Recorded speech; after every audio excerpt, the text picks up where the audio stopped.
Sir क्या कुछ कहना चाहेंगे, कैसी यात्रा चल रही है, लोगों के बीच में जा रहे हैं?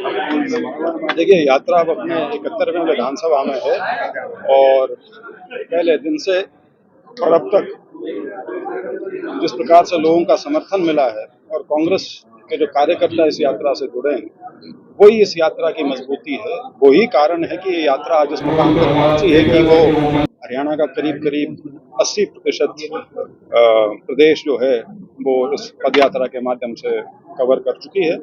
क्योंकि ये कहना आसान होता है, लेकिन यदि लोग आपकी बात ना सुन रहे हो या लोगों का आपसे जुड़ाव ना हो रहा हो, तो इतनी लंबी यात्रा करना मेरे ख्याल से शायद संभव नहीं हो पाता। किसी ना किसी स्टेज पे आप टूट सकते हो और उसको बीच में छोड़ सकते हो, लेकिन जिस प्रकार से प्रोत्साहन हमारी यात्रा को मिला है हर जगह पे।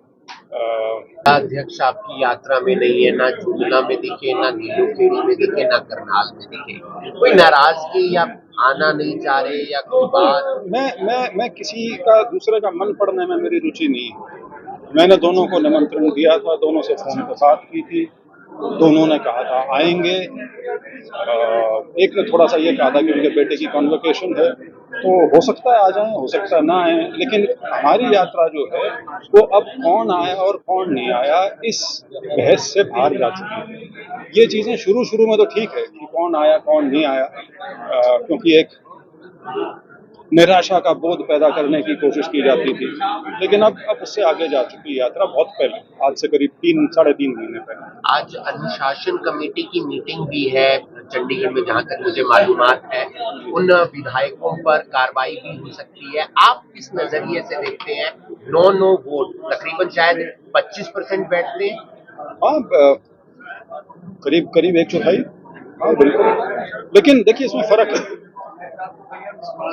वोट कैंसिल जो हुई है वो किस वजह से हुई है, या उसमें मैलाफाइडी रिटर्निंग ऑफिसर की है, उसके बारे में आपको कभी पता नहीं लग सकता। लेकिन जो वोट क्रॉस हुई है, क्रॉस वोटिंग जिन्होंने की है, वो तो क्लियर है। और वो हमारे प्रभारी जी और सीएलपी लीडर जो ऑथराइज्ड एजेंट थे पार्टी के, उनको दिखा के वो वोट डाली गई हैं, तो उसमें तो उसे आखिरी शब्द माना जाना चाहिए और उसके ऊपर कार्रवाई जो है वो डिसाइसिव होनी चाहिए। इसमें इस तरह की सोच का कोई फायदा नहीं है कि 2 साल बाद फिर राज्यसभा आएगी। अगर आज के दिन अगर आपने ढिलाई बरत दी तो आज 5 हैं, कल को 10 हुए मिलेंगे। क्या जिम्मेदारी? राहुल गांधी की भारत जोड़ो यात्रा से प्रभावित हुए थे, आपने बताया, तो आपने उनको देखते अपनी लुक जो बनाई है राहुल गांधी जैसी बनाई है, पूरी टी शर्ट, वैसी ही टी शर्ट आज आप पहनकर निकल रहे? नहीं, देखिए लुक बनाई तो तब जाती है ना जब आप कुछ बनाए। ये तो अपने आप उभरी है, तो ओशो के जैसे उभरी है वैसे आ रही है। तो ओशो के विचार है।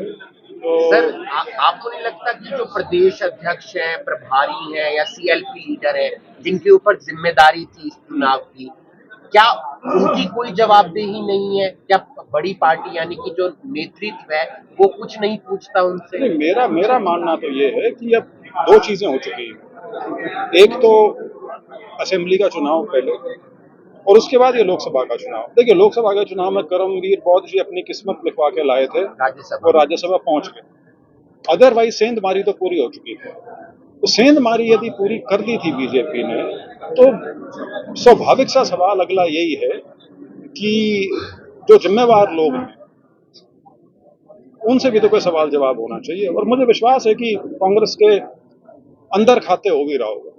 सर ये बात कितनी सत्य है कि बीजेपी ने जो चुनाव पिछले हुए, बीजेपी ने कांग्रेस को नहीं? वो एक कहानी अपने आप में बहुत बड़ी कहानी है और उसका फुटप्रिंट जो है वो अब नेशनल हो चुका है। वो कभी आपको महाराष्ट्र में नजर आता है, कभी कर्नाटका में नजर आता है, कभी हरियाणा में नजर आता है, कभी बिहार में नजर आता है। तो वोट चोरी एक नेशनल लेवल फुटप्रिंट हो चुका है उसका।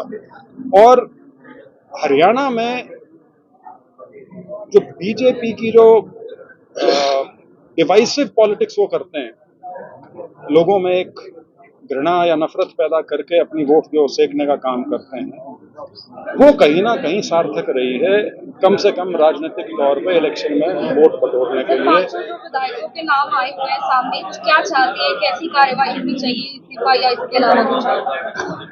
जो लोग बिके हैं वो इस्तीफा क्यों देंगे? उनका तो खेल ही बड़ा सीधा सा है। सी ये राज्यसभा का जो चुनाव है, इसके बारे में हमें राष्ट्रीय स्तर पे गहन विचार करना चाहिए कि ये चुनाव किस तरह से होना चाहिए। ये आपको शायद पता हो, 2003 से पहले तो ये प्रोविजन भी नहीं था कि आप अपना वोट पार्टी के एजेंट को दिखाएंगे। उस समय तो बिल्कुल ही सीक्रेट बैलेट था। तो ये भी इसलिए किया गया, भाई आप पार्टी के निशान पे, पार्टी की वोट पे आप एमएलए बने हैं। तो इसको मिडवे एक चीज बनाई गई कि कम से कम पार्टी को ये तो पता रहे कि कौन लोग हैं जो पार्टी से और लोगों के विश्वास से दगा कर रहे हैं। तो यहाँ तक तो हो गया, लेकिन स्थिति तो आज भी उसी तरह की है कि क्रॉस वोट हो रहा है, जबकि आप एक पार्टी के वोट पे चुन के आए हुए हैं। तो इसमें भी आगे एक तो इस चीज पर विचार होना चाहिए कि राज्यसभा का चुनाव क्या उसी तरह से हो जिस तरह से अभी होता है, और दूसरा क्या राज्यसभा में जो वोट कैंसिलेशन है उसमें तो 1 लाख तरीके हो सकते हैं वोट कैंसिल करवाने पे।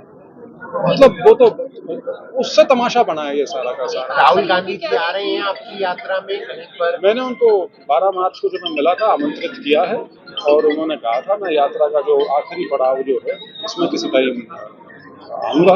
और ये एक बार चुनाव है अभी असम के और केरला के, ये जब निपट जाएंगे तो उसके बाद फिर मैं उनके दफ्तर से संपर्क करूंगा, तारीख वगैरह आगे की बात करेंगे। सर आप यात्रा का समापन कब होगा? 5 तारीख को रोहतक विधानसभा जो है शहर वाली, वहाँ पे समापन होगा इसका। 5 मई को। राघव चड्ढा वाला आपने मसला देखा, उन्हें उपनेता हटा दिया है और ये भी कह दिया है कि आम आदमी पार्टी ने कि जो हमारा टाइम होता है वो उन्हें ना दिया जाए। वो कह रहे हैं कि मैं सैलाब बनकर आऊंगा।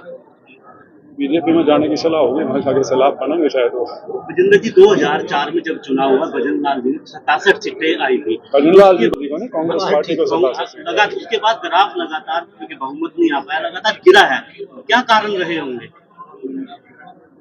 कारण इसमें अनेकों हैं, इसमें कोई एक कारण नहीं। देखिए जो पहला चुनाव था वो वेव इलेक्शन था 2014 का, लेकिन उसके बाद से तो हालात 2016 से जो बिगाड़ने शुरू किए हैं, वो तो एक योजनाबद्ध तरीके से उस तरह की राजनीति की गई है, तोड़ के और वोट इकट्ठा करने की।